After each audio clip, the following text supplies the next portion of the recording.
When thinking about how memes can manipulate us, there's something very important to remember, which is that memes aren't intelligent, they don't care about anything, and they don't have principles. They may encode some kind of principle, and we owe a lot to symbiotic memes that encode good principles. But the meme itself survives in an evolutionary sense based on whether it's propagated. That's it. If it successfully propagates, then it has succeeded. And it doesn't matter whether there was some kind of logical or principled contradiction in how it got there. So a successful meme might, on analysis, be irrational, nonsensical, hypocritical. If taken on board by a person, it might not actually be true in what it claims in terms of benefits to people. And it may well, and often will, be in symbiosis with other memes that it's supposedly against. So I'm not going to choose the most controversial examples because it's very hard to be clinical and detached when dealing with those. So I'm going to pick on something that's only controversial to a small number of people, and that is the flat earth controversy. Now, this isn't really a controversy on the scale of an entire population, but it's more controversial now than it might have been.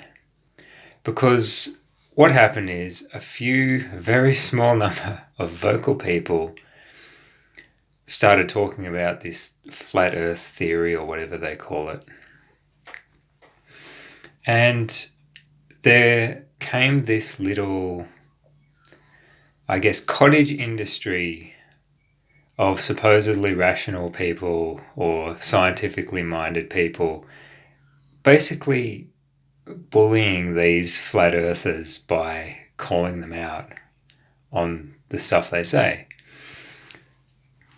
And I'm sure they feel justified in this. They probably have good intentions debunking these ideas. They think, oh, that idea is dangerous. I don't want that to spread. But they don't realize that that itself is a meme that is causing them to behave in a way that fuels the meme that they're supposedly against.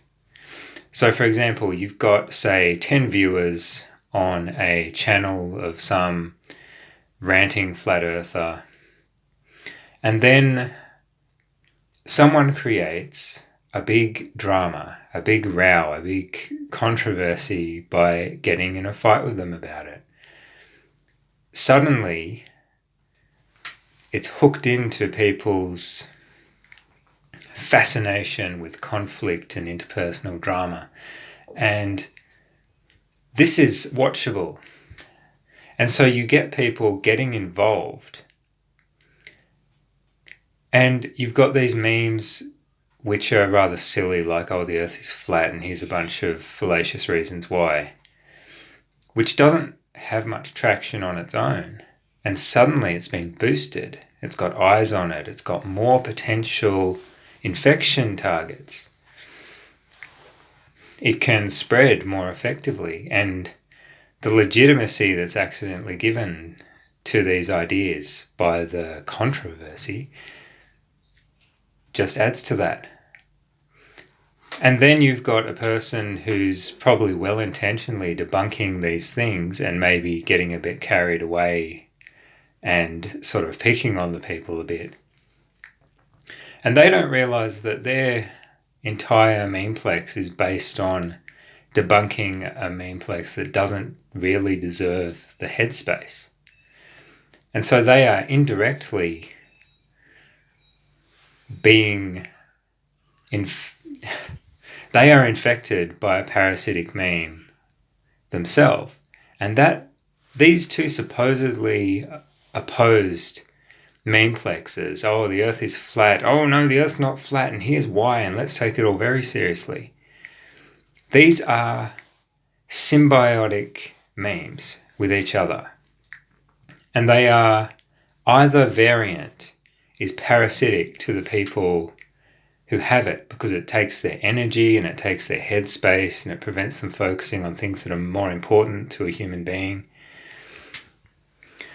And people get caught up in this.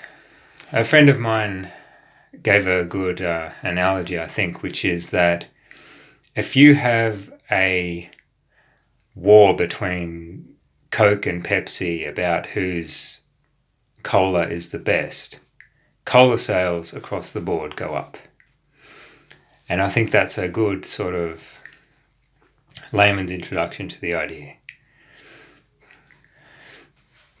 So yeah, just because memes in their content are opposed to each other doesn't mean they're actually, as memes, opposed to each other.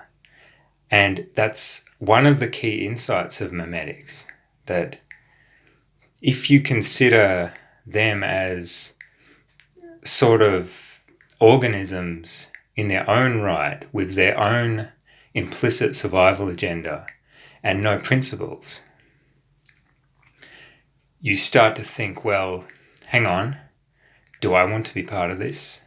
Do I want to take on one or the other of these memes that are looking to use up my attention, use up my energy as an organism to propagate itself?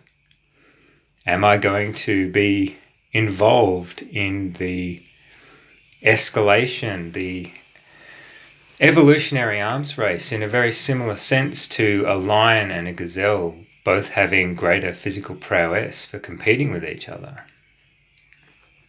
Do I want to be part of that? I can answer that I personally do not. And that's why I do these videos about memetics.